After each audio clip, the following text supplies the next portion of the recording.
क्या आपने कभी यह सोचा है कि पृथ्वी से डायनासोरों का अंत और इंसानों का जन्म कैसे हुआ था?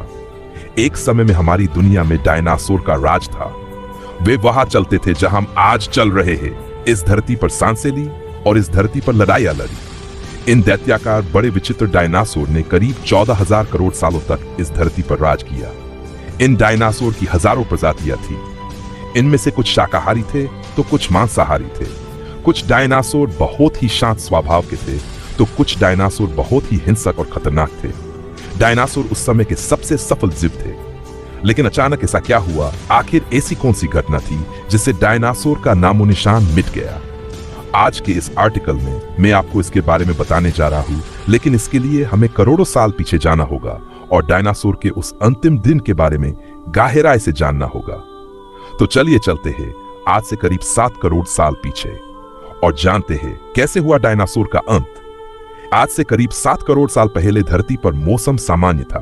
समुद्र की ठंडी हवा और बड़े बड़े पेड़ थे।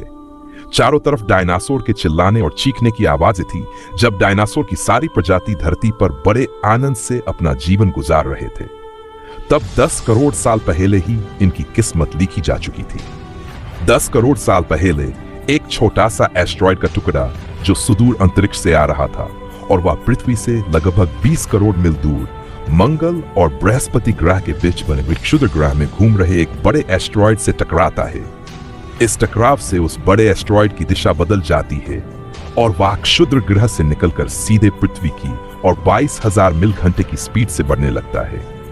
जब यह एस्टेरॉयड पृथ्वी से 3,84,000 किलोमीटर की दूरी पर था, तब धरती से शायद डायनासोर का अंत ना होता यदि यह एस्टेरॉयड पृथ्वी के उपग्रह चांद से टकराता, लेकिन नियति को कुछ और ही मंजूर था। इसलिए यह बड़ा एस्टेरॉयड चांद के बहुत ही नजदीक से गुजर गया। 40 किलोमीटर बड़ा एस्टेरॉयड हर सेकंड पृथ्वी की नजदीक बढ़ रहा था। जब यह एस्टेरॉयड पृथ्वी के वातावरण के संपर्क में आया, तब इसकी रफ्तार बहुत ही ज्यादा बढ़ गई थी। उस वक्त इसकी रफ्तार करीब 17,000 किलोमीटर घंटा हो गई थी।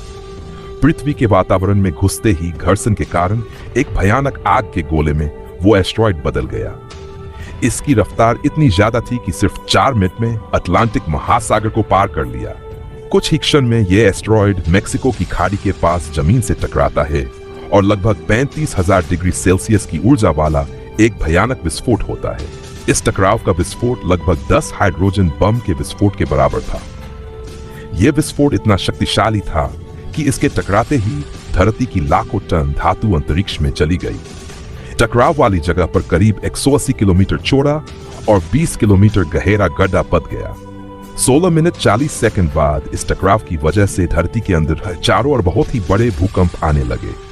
इस वजह से समुद्र की विशालकाय लहरों का निर्माण हुआ और एक बाद एक सुनामी की लहरें चारों ओर बढ़ने लगी।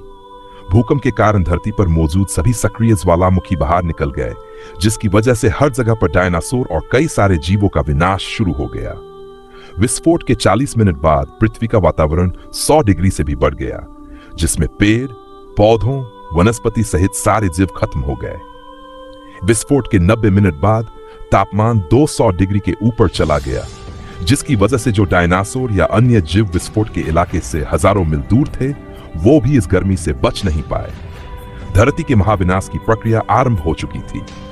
इस भयानक विस्फोट से रेडिएशन की मात्रा इतनी बढ़ गई कि इसके 800 किलोमीटर के दायरे में आने वाले सभी जीव पूरी तरह जलकर खत्म हो गए।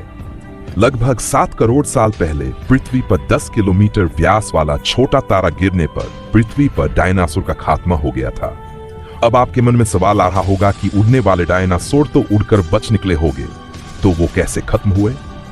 लेकिन उड़ने वाले डायनासोर जमीन से तो बच निकले, पर जो मेटल पृथ्वी से अंतरिक्ष में गया था वो ग्रेविटी के कारण आके गोले बनकर पृथ्वी पर बरसने लगा, जिसमें से भी उड़ने वाले जीव का हवा में ही खत्म हो गए।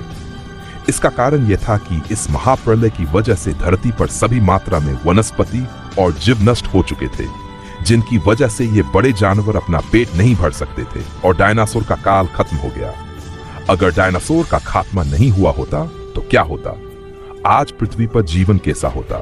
अगर मान लो डायनासोर खत्म नहीं हुए होते तो आज पृथ्वी पर स्तनधारियों के नए प्रजाति आज देखने नहीं मिलते। मतलब शेर, बाघ, कुत्ता, तेंदुए, बिल्ली, ऊंट, हिरन जैसे कई स्तनधारी जीवों का आज कोई अस्तित्व नहीं होता, मनुष्य का भी नहीं। परिणाम स्वरूप शहरों, इमारत, रेलवे, हवाई अड्डों, कारखानों, मोटर कार आदि कुछ भी पृथ्वी पर मौजूद नहीं होता। पृथ्वी पर डायनासोर का खात्मा नहीं हुआ होता तो आज वो बुद्धिशाली होते। ये महाप्रलय नए और छोटे जीवों के लिए बहुत ही लाभदायक था। इस प्रलय में मैमल्स जैसी प्रजाति बच गई थी। लेकिन मैमल्स क्या थे और कैसे बच गए? मानव कैसे धरती पर आए? चलिए जानते हैं। मैमल्स यानी कि स्तनधारी जीव, इन्होंने खुद को इस महाविनाश से बचा लिया था। अत्यंत गर्मी से बचने के लिए वो जमीन के अंदर रहने लगे और जिंदा रहने के लिए उन्होंने सब कुछ खाना शुरू कर दिया था। धीरे धीरे अब धरती फिर से सामान्य होने लगी थी और फिर से नए पेड़ पौधे उगने लगे थे। धरती पर जो जीव बचे थे उनमें से अलग अलग प्रजाति की उत्पत्ति हुई। उनमें से कई सारे जीव थे जिनके हाथ और पैर हमारी तरह ही थे। उनके शरीर में धीरे धीरे बदलाव होता रहा और वो अब सीधे खड़े होकर चलने लगे। वातावरण में लगातार बदलाव होने शुरू हुए जिसकी वजह से धरती के दो बड़े भाग आप समेट कर आ गए और हिमालय जैसा बहुत ही बड़ा पर्वत उत्पन्न हुआ। यह वही शिखर है जो दुनिया का सबसे बड़ा शिखर है जिसे हम जानते हैं माउंट एवरेस्ट के नाम से।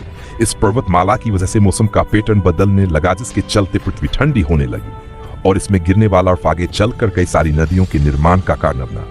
ओलिगोसीन एपोक में करीब 2 करोड़ साल पहले ग्लोबल पुलिंग हुई जिसके चलते घास के मैदान बढ़ने लगे और जंगल खड़ने लगे।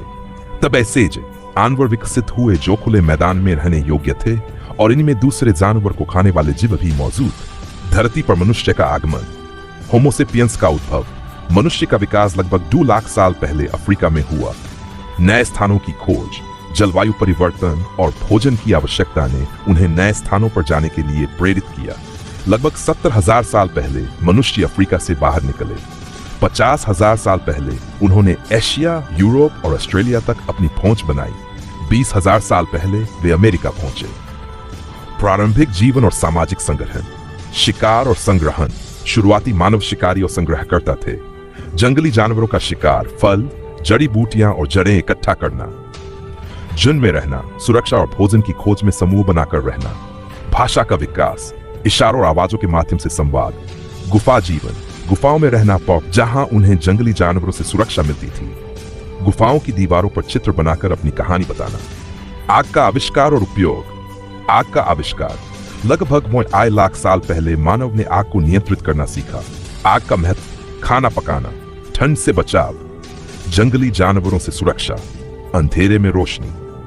औजारों का आविष्कार और उपयोग। प्रारंभिक औजार, पत्थरों और लकड़ियों का इस्तेमाल हथियार और औजार के रूप में। धातु का उपयोग, तांबे, कांसे और लोहे का उपयोग, औजारों और हथियारों को अधिक मजबूत और प्रभावी बनाना। शिकार के औजार, भाले, तीर कमान और फंदे। खेती का विकास और स्थायी बस्तियां। खेती की शुरुआत, लगभग 10,000 साल पहले कृषि का आविष्कार। गेहूं, जौ, चावल जैसी फसलों की खेती। पशुपालन, जानवरों को पालतू बना जैसे गाय, भेड़, बकरी। स्थायी बस्तियां, कृषि के कारण मनुष्य ने स्थायी रूप से एक स्थान पर रहना शुरू किया। गांवों और समुदायों का विकास। सभ्यताओं का विकास, सिंधु घाटी, मेसोपोटामिया और मिस्र।